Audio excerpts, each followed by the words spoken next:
আসলে যদি স্ট্রাগলের কথা বলি তাহলে আমি শুরু থেকে খুব স্ট্রাগল করে এখান পর্যন্ত এসেছি।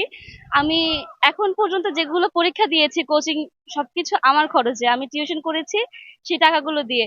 তো আমার ওইখান থেকে যদি চান্স না হয় খারাপ লাগবে অবশ্যই, যেহেতু স্বপ্ন ছিল পাবলিক ভার্সিটিতে পড়াশোনা করার। তো যদি না হয় খুব কষ্ট পাবো।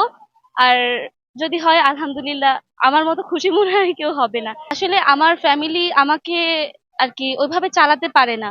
আমরা তো ৩ ভাই বোন। আমার বাবার টাকা দিয়ে আমাদের সংসার চলে।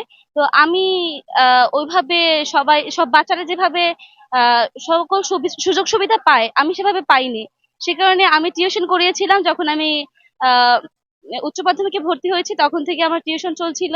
তো ওই সময় আমি টাকা জমিয়েছিলাম অ্যাডমিশনের জন্য, যে যেহেতু আমার বাবা মা এটা বহন করতে পারবে না, আমাকেই করতে হবে।